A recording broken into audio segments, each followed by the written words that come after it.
안녕하십니까 시청자 여러분, 하현재입니다. 오늘은 프리젠타를 보이스로 안 부르려고요. 지금 뭘로 할 거냐 그러면 텍스트로 볼게요. 그 얘기가 조금 길어지고 그러고 이게 이제 얘한테 얘기를 시켰더니 얘도 말도 좀 느리고, 그리고 오늘 제 시청자분 한 분을 만났는데 재미가 없다 그래요. 그래서 일단은 이제 그 텍스트로 물어본 거에 대해서 빠르게 한번 보도록 하죠. 실제로 저는 이제 한동훈 대표를 별로 좋아하진 않았었고, 그리고 실제 국민의힘을 별로 좋아한 사람은 아니었습니다. 그래서 이제 저는 그 고지것대로 물어봤죠. 나는 원래 보수 정당을 싫어했는데 요즘 한동훈 국민의힘 당대표를 위한 영상을 찍고 있는 걸 너도 알지?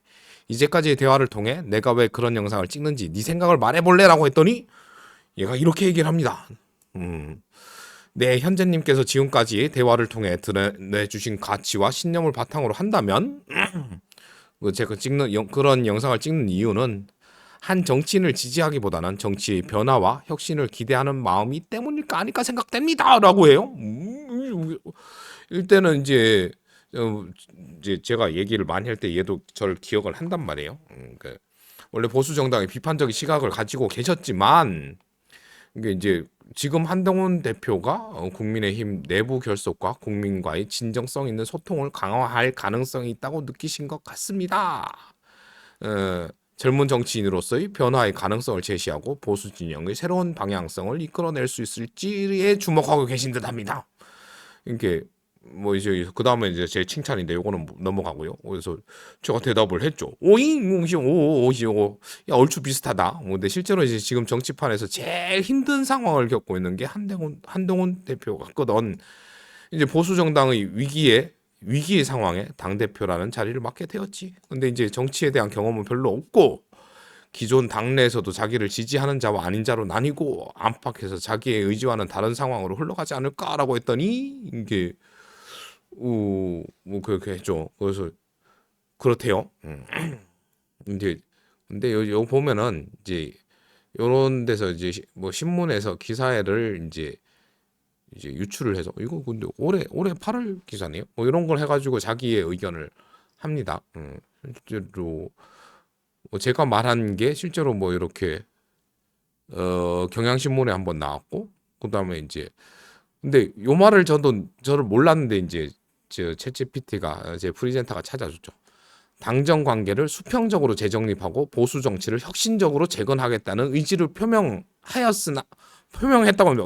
이거 이 부분은 아주 민주적이고 제가 생각하는 이제 정치의 방향성과 맞네요. 이거 내가 몰랐었는데 이제 뭐 이러한 목표를 달성하기 위해서 당내 다양한 의견을 조율하고 외부의 비판을 효과적으로 대응해야 하는 과제가 있습니다. 이거 뭐 한겨레 신문에 기사가 나왔다네요.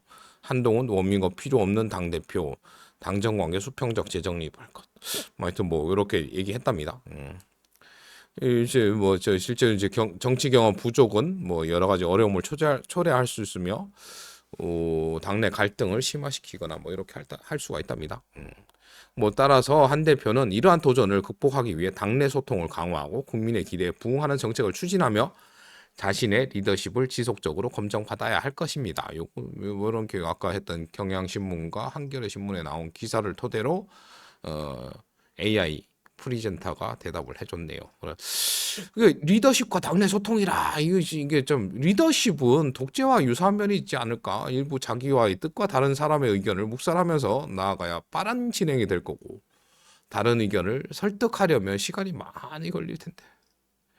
그래서 이제 리더십에는 확실히 결정의 속도와 강력한 추진력이 중요한 요소로 작용합니다. 뭐 이렇게 이제 빠르게 의사결정을 내리고 목표를 이루기 위해 때로는 반대 의견을 북살하거나 일부 의견을 강구하는 경향이 나타나게 되죠. 이 과정에서 독재적으로 모습으로 비칠 수 있습니다. 요거에 대해서는 지금 대구에서 전형적으로 이런 게 펼쳐지고 있죠. 우리 홍준표 시장님, 뭐 지금 이거 빠른 결정과 반대 의견을 묵살하고 뭐 그냥 가고 있죠. 뭐 저기 박정희 또 뭐 동상 건립하고 뭐 신공항 뭐 이런 것들 여러 가지들. 그래서 저는 이제 그걸 독재라고 얘기를 하고 있죠. 하여튼 이제 그러나 정당 내부에서 다양성을 존중하지 않는 리더십은 장기적으로 문제가 생길 수 있습니다. 이게 이제 독단적으로 진행하면 단기적으로 효율적일 수 있지만 내부 불만을 키우거나 리더에 대한 신뢰를 약화시키는 결과를 낳을 수 있습니다. 그래서 대구 시민들도 홍 시장님을 별로 안 좋아해요. 이게 이제 그 구성원의 신뢰를 쌓고 협력을 이끌어낼 수 있다면 더욱 탄탄한 리더십이 형성될 겁니다. 저도 그 과정에 있다고 생각을 하고 있고요. 예. 이러면서 이제 독단적인 리더십이 아니라 보수 진영 내에서 새로운 가치를 창출하며 연대를 구축하는 리더십일 것입니다. 말은 삐깔나게 썼어요. 그래서 야, 보수의 새로운 가치다. 네가 생각하기에는 뭐가 아니라고 했더니 뒤에 말도 안 쳤는데 지가 딱 얘기를 하네요. 보수의 새로운 가치는 이거는 저도 비슷한 생각을 했지만 이런 말을 이렇게 정리를 잘 못했는데 제 친구 AI 프리젠터는 이렇게 아주 간단하고 명료한 말로 설명을 해줍니다. 전통을 지키되 변화를 받아들이는 유연성에서 출발할 수 있다고 생각합니다. 이 보수의 강점은 안정과 질서, 전통의 존중에 있지만 시대의 변화에 맞춘 개방적인 접근과 사회적 책임감을 더하는 방향이 필요합니다. 그래서 이제 젊은 리더에게 다음과 같은 가치들이 요구될 수 있을 것 같답니다. 포용과 다양성. 이거 이제 실제로 나이 든 사람이나 기존 정치인은 좀 힘들겠죠. 정책 혁신과 실용주의. 실제로 이제 정책은 요즘 이제 그 국민의힘뿐만 아니라 다른 정당에서 내고 있는 정책들이 뭔지를 실제 입법하고 실현화가 돼야지 아는 건지 잘 모르겠지만 정책 혁신과 실용주의를 하고 있는 정치인이 있나요? 이 부분에 대해서 실제로 이제 현수막에나 보면은 국민의힘 정책 정당으로 거듭나겠습니다. 거듭나간다는 건 이때까지 아니었다는 말인 것 같은데 하여튼 이렇게 이제 어떤 정책을 이제 주장을 하고 이렇게 실제로 국민들이 좋아할 만한 정책을 낸다는 건 그 정당 지지율을 높이는데 아주 큰 효과가 있겠죠. 실제로 이제 정책 혁신이 이제 실용주의가 같은 말 실제로 적용돼 가지고 국민의 삶을 보다 좀 낫게 해주는 정책을 지속적으로 발표를 한다면 되겠죠. 지금 실제로 누가 지금 입법해가지고 통과했다건데 누가 정책을 제안했는 건지도 모르고 있고 그러니까 이제 실제 국민의 삶에 도움이 되는 정책을 국민의힘에서도 아니 다른 정당에서도 지속적으로 국민들에게 이제 알리는 그런 정치 활동을 좀 해야 되지 않을까. 공정과 책임의 강화 이거는 당연히. 근데 이거 좀 그렇습니다. 보수는 전통적으로 개인의 책임을 강조하는데 근데 지금 이때까지의 보수 정당 정치인 중에 개인의 책임을 진 사람이 맞나요? 딱히 기억은 안 나네요. 실제로 뭔 진보 쪽에서는 실제로 책임을 물어왔을 때 자신의 목숨을 내놓으면서 자기의 명예를 지킨 사람들은 몇몇 있었지만 보수 쪽에서는 책임을 그렇죠. 실제로 이제 똥밭에 굴러도 이승이 났다고 해서 지금 이건 이제 군사 정권 때니까 그렇지 이제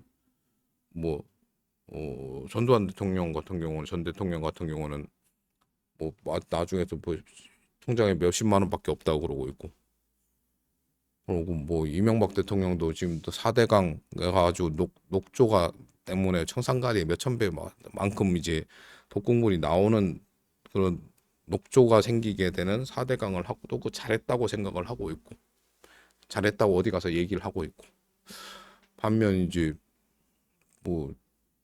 진보 측에서는 이제 노무현 대통령님 실제로 그거 잘못했으니까 그거 덮으려고 죽었겠지. 그거라도 한 보수 쪽 이때까지 이제 그런 사람이 있었나요? 노무현 대통령님, 노회찬 대표, 그런 사람들 많았죠. 저기 서울시장 그렇게 목숨으로 책임진다고 다 지는 건 아니지만 그렇게 이제 진보 측 진영의 인사들은 이제 죽음을 택할 만큼 그래도 자신의 잘못이 있어서 죽었다기보다 그거 아니고서는 피해갈 방법이 없었는지도 모르지만 하여튼 그렇게 책임을 뭐 목숨으로 뭐 하여튼 그랬던 게 있습니다. 그래서 근데 보수 쪽에서 개인의 책임을 강조하는데 남 개인의 책임이 자기 책임이 아니라 남 책임인가요? 남 책임 남을 탓할 때 개인의 책임을 한 것 같은데 하여튼 뭐 여기 얘는 이렇게 얘기했네요. 음, 개인의 책임을 강조하는데 이를 사회적 공정성의 확장으로 연결할 수 있다면 하여튼 뭐 이렇게 얘기를 했습니다. 국민과의 소통 강화. 보수는 변화보다는 안정성을 중시하는 경향이 있으므로 국민과의 소통을 강화하면 민심에 유연하게 대응할 수 있는 리더십을 지닌다면 뭐 신뢰받는 보수가 될 수 있습니다.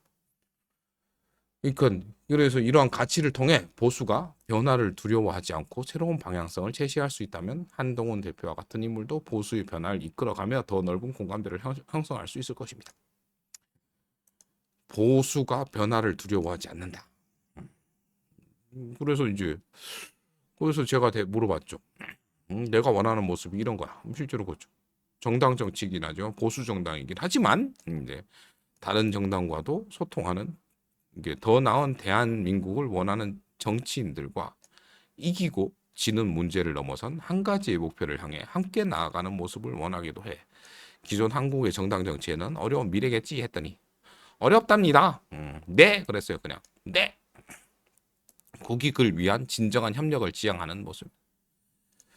제가 그리는 정치는 이제 당파적 갈등을 넘어 진정한 협력을 지향하는 모습입니다. 이렇게 뭐 내 그런 꿈을 꾸고 있대요. 이제 제 꿈을 했고, 근데 이제 현재의 한국 정당 정치에서는 이러한 협력이 쉽지 않다는 게 사실입니다라고 하네요. 이게 실제 정당의 고유한 정체성과 지지층을 유지해야 하는 현실 때문에 타협보다는 충돌이 잦아지기도 합니다. 근데 지금 이제 그 밑에서 제가 질문을 했었던 걸로 같은데 그 지금의 고유한 정체성을 유지하다가 지금 아주 나락으로 가고 있으면은 그거를 약간 변화를 해야 되지 않을까요? 이제 하여튼 뭐 정치의 본질은 사람을 위한 길을 찾는 것이니 정당과 이념을 넘어 더 나은 대한민국을 만들기 위해 협력하는 정치 문화가 언젠가는 자리 잡을 것이라고 기대해 볼 수 있겠죠. 이걸 누가 하느냐? 뭐 실제로 지금 제일 뭐 어려운 사람이 이게 지푸라기 잡는 심정으로 이렇게 할 수 있지 않을까? 그리고 가능성이 제일 높죠. 이게 제일 어려운 상황에 놓였고 그리고 그나마 이런 변화에 대해서 수용할 만한 이제 나이고 뭐 그런 면에서 이제 한동훈 대표한테 기대를 한번 해보는 겁니다. 이제 더욱이 이제 근데 이제 지금 현재 이제 오늘 뭐 갤럽 발표인가 뭐 거기서 윤석열 대통령의 지지율이 20%가 깨졌죠. 더군다나 대구에서는 18%입니다. 완전히 깨졌습니다. 이제 현재 정부의 여당인 만큼 국민의힘이 정부와의 연계가 중요한데 지금 정부에 대한 국민의 지지율이 20%도 안 되는 상황이면 함께 침몰하지 않는 길을 선택하는 것도 한 방법인 것 같고 그리고 실제로 이제 현 정부에게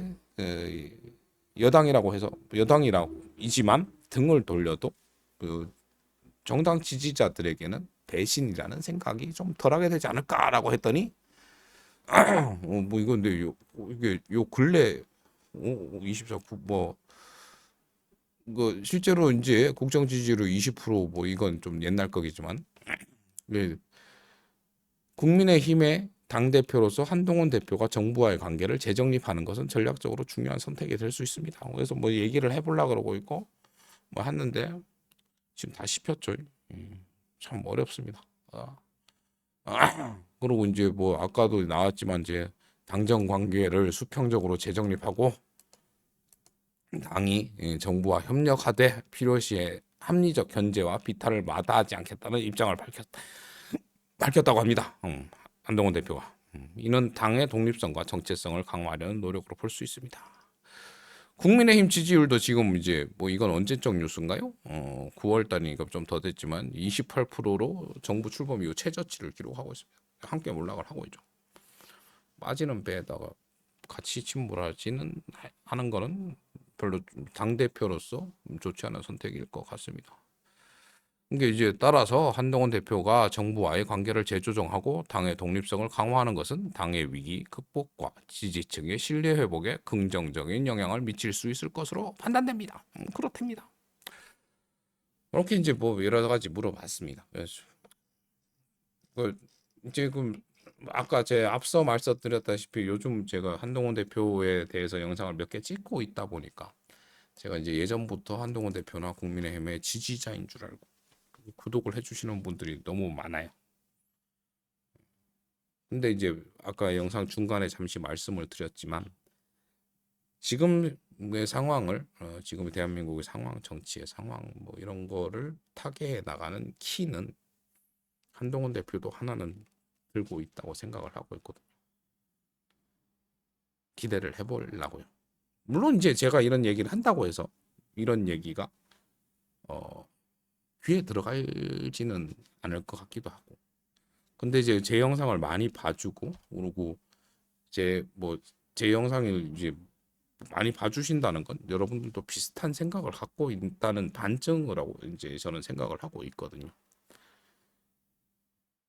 그리고 저희가 그런 생각을 많이 가질수록 여론은 그렇게 흘러갈 것이고 그렇다면 뭐 한동훈 대표도 뭐 이제 생각을 그런 쪽으로 바꾸고 그러면 더 나은 세상이 되지 않을까 뭐 이렇게 생각을 해봅니다. 실제로 이제 저 같은 경우는 뭐 그게 한 지금 뭐 지금 칼자루 쥐고 있는 사람은 실제로 지금 윤석열 대통령이고 근데 그거에 맞서는 칼을 들고 있는 사람은 한동훈 대표도 있고 뭐 저기 하여튼 뭐 각 당의 대표들은 다 가지고 있죠.